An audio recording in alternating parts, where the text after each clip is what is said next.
Hi, everybody, and welcome to Wednesday. This is a little odd. This first letter is from Eric in Germany, and I realize that everybody does things differently, and different areas of the world do things totally different. But this one was interesting. Marianne, my name is Eric, and I'm 34 years old. I am divorced. I have two children and I am living in Germany. I have I saw a shaman, a woman, 2 weeks ago, and I asked her to check whether I have any earthbound spirits with me.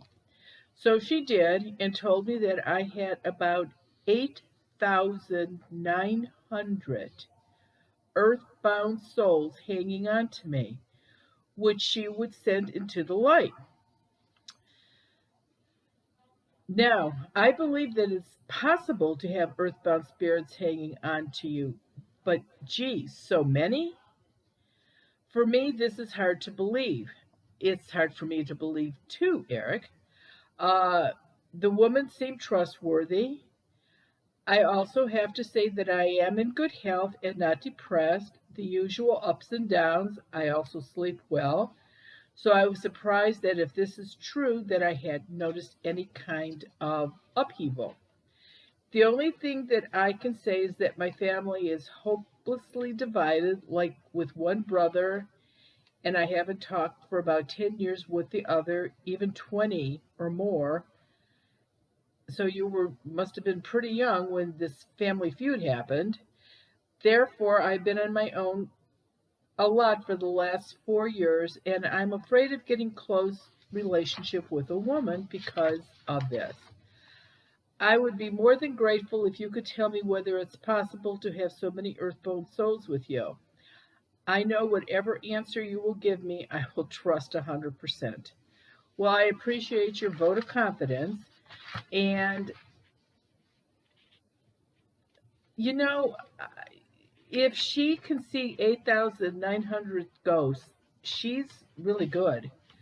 I and I'm wondering if maybe these were spirits that have crossed over that she was seeing. I would think that you could maybe see more of them that way. And I was thinking about this, and of course, there's been a lot of war fought in Germany. And I'm thinking, well, maybe it's like Gettysburg when, people say they go there to watch reenactments, that they see all these soldiers and everything. I don't know. Maybe that's what she saw. But you hit the nail on the head when you didn't seem to have any symptoms of anything if you had an earthbound spirit. And let's be honest, 8,900, you wouldn't be able to get out of bed in the morning. So I don't believe that's what it is. As far as the not speaking to the family, let's face it, families are weird. No family runs 100% on perfect. And sometimes, you bite the bullet, you say, I'm sorry first, and other times you just go about your life. I think that at your young age and with two little kids, you should probably try to get over your fear of being hurt and try to find somebody nice. But no, I think you're right, Eric. I don't believe that you have any issues with 8,900 ghosts. Okay, this one is from Judy. Uh, Hi, Marianne. I have three questions. You said in your book that if a relative dies and remains earthbound, they soon realize that they are draining you of energy and making you sick. What do they do from there if they can't be with their loved ones anymore? Do they just go wandering about feeling lost and alone? Yeah, pretty much. What they will do is sweep through, scoot through your house maybe once every couple of weeks to see how everybody's doing. but they're smart enough to know that they can't stay 24/7. And that's why a lot of spirits that I meet are so sad that they didn't go into the light, because they could have stayed with you then and not caused any problems. Uh, you've also, second question, you've also said that if you see a live person with an earthbound spirit near them, you don't bring it up. I was wondering why you don't try and get all the earthbound spirits back into the light. Is it because you are not Is it because there are not enough waking moments in the day to get them all back? First of all, it's not getting them back into the light, it's going into the light for the first time. So that's the first thing.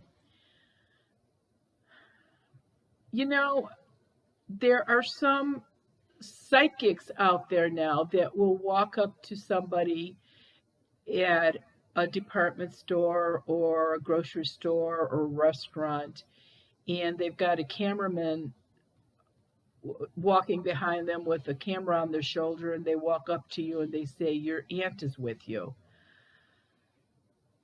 I can't do that. And in my area, if I walked up to somebody in Walmart and said, "Your aunt is with you," somebody'd hit me up the side of the head and call the cops. I don't believe that that is something natural to do. When I'm asked, I help. The only time I butt in, and it's butting in, is if I see somebody, a ghost, being mean to a kid or a waitstaff person in a restaurant, on an airplane. I will say something then. But seriously, it's none of my business. I don't even tell my relatives. I mean, they have to ask. And so that's just one of the little rules I made for myself. And on a lighter note, yeah, there wouldn't be enough hours in a day, because I could walk into a mall, a hospital, uh, any place, an airport. I could never get rid of all of them. No. And the third question, also in your book, you mention anywhere there are children, there are likely to be spirits of children. If you could estimate, do say 90% of spirits of kids have spirit kids around them? Okay, I guess I've never put a percentage on it. You're going to have more ghost kids hanging out in schools, and that's primary through high, college. Kids are going to hang out where there's always a lot of kids. When I go to the zoo, I see a lot of ghost kids hanging out with the schools that are there on a field day.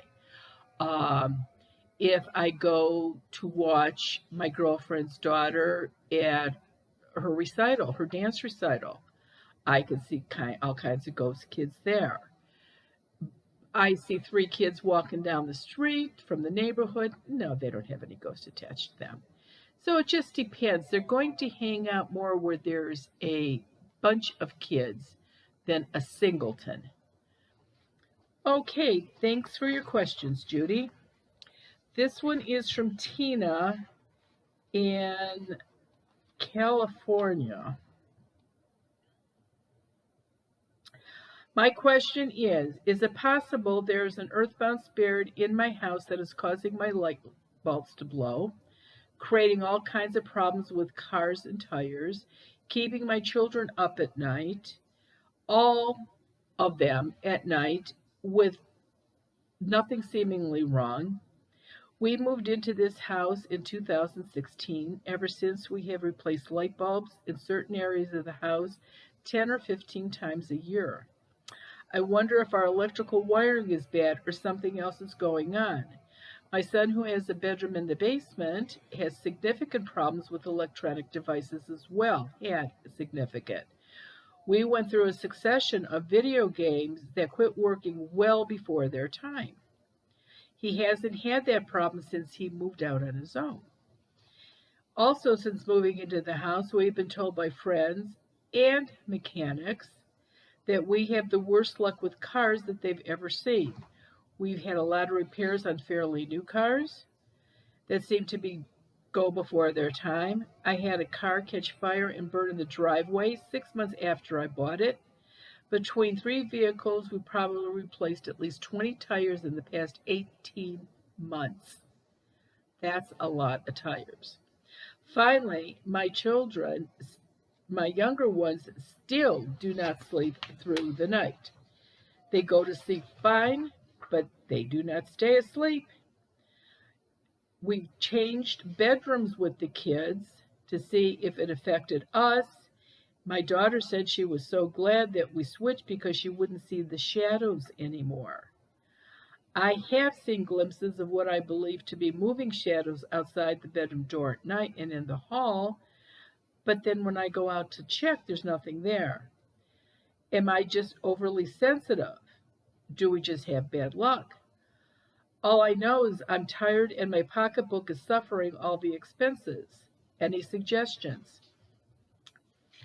Sounds to me like you could possibly have a couple things going. There could be negative energy, but there absolutely sounds like there's an earthbound spirit in the house. Get the house blessed by an ordained priest or minister. Don't talk to them. Start smudging. Come on Zoom. Let's find out exactly what's in the house. Are you dealing with a man, a woman, a teenager? Who's in there? What's causing the problems? And just so you know, ghosts can do a lot of damage to vehicles. I've had ghosts that have dropped stuff down inside gas tanks, stones, and all kinds of stuff. I've had them loosen up lug nuts. Thanks, hon. Lug nuts on tires that when you drive out, you're at the end of your driveway and the tire falls off. Uh, yes, ghosts can absolutely do that. So let's figure out what's going on and put, let's try to save your pocketbook. Okay, this one is from Ron from Oregon. My name is Ron, and I'm submitting a question in hopes that you could explain some of our problems. We have 3 daughters. We adopted them from Asia, and in a small village in Asia. We had been stationed there as missionaries, and when we were ready to leave, we brought the 3 girls home, siblings. Uh, Life has been wonderful with our kids. Some issues, but typical issues that all families deal with. Our our oldest daughters were, when we adopted them, they were 7, 5, and 4. And the kids have grown up. They're healthy. They are in college. They are doing really, really well. They unbelievable how well they are doing. We've had some financial issues since we adopted children, but nothing out of the ordinary. I guess the reason I believe the earthbound spirit is somehow attached to the children is that when we are away from home with the kids, working their jobs and doing their summer thing, and we're at home in our little cabin in Washington, things seems to be so much more normal. Don't get me wrong, we love our children dearly. They have been our joys of our life. I believe we have good relationships with the kids and they have continued to do well. But I'm just interested in knowing why we always feel so depressed or anxious when we're around the kids. Could it be a ghost? I don't know, Ron. It seems compared to this stack of letters that I have here, yours are pretty minor, but I realize when it's happening to you, it's not. It's your big issue at the time. I got to tell you, call or get on Zoom. Let's see if there's really something going on. Maybe it just still adopting 3 children. That's a big responsibility. Maybe this is just something that has been carried on since you brought the girls home. That's a possibility. But I mean, all in all, it sounds like you're not doing too bad. Okay, and the last one is from Pamela in Georgia. Marianne, it would be wonderful to get your opinion on these recent events. First, the passing of my own father. 3 days later, my father-in-law passed away from cancer. Needless to say, with both funerals, my husband, children, and I have gone through a lot. My husband, being an only child, chose to purchase his father's SUV from his mother. He purchased it for two reasons: one, to help her out financially, and secondly, his new sporty MG does not go very well in the snow. And for some reason, this has been a particularly snowy year for us. Not 1 week after his father's SUV arrived, the electronic components of the new MG were going haywire. It has spent the last 2 months in and out of the repair shop to no avail. When the car arrives at the dealership some 40 miles north of our home, the car does nothing.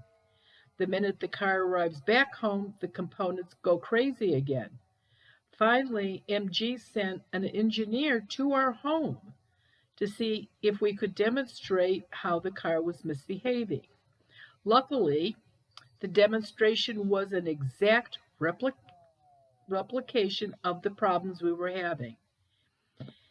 Having recently read one of your books, I am convinced that my father-in-law is trying to prevent us from using the car. He is trying to assure that we will continue using his vehicle. Did he hitch a ride to our house in his former car? Is he trying to protect us from something? Any advice would be greatly appreciated. First of all, you said your father-in-law died of cancer. Cancer patients usually go to the light. They don't usually stick around. Now, I don't know if from the time he was diagnosed with cancer till the time he died was quick, because sometimes if it's a quick diagnosis, that would be a reason to stay. Was he specifically or very attached to your mother-in-law? Would that be a reason for him to stay? Is she ill? Would that be a reason for him to stay, to watch out for her? I can't see why he would just want you to use his SUV. I would think that this is a problem with the MG, somebody following that home. And I'm going to guess, because it's electrical, that this is somebody that may have followed the car home from the factory. And people that have issues with employers, employees, businesses that they think have harmed them or wronged them, they try to get even, and this may be one of those cases. I think what you need to do, Pamela, is call from your house. Let me see if I can pick up on what type of spirit it is, man, woman. If I can see the spirit, I can describe what he looks like. Is it your father-in-law? Is it your father? Is it a total stranger? Or come on Zoom, and let's find out if that's what it is. But yeah, it would be too much fun, especially with nice weather coming up, to drive the MG. So I would come on Zoom and let's see what's going on. Thanks so much, and we will see you next Wednesday. Bye-bye.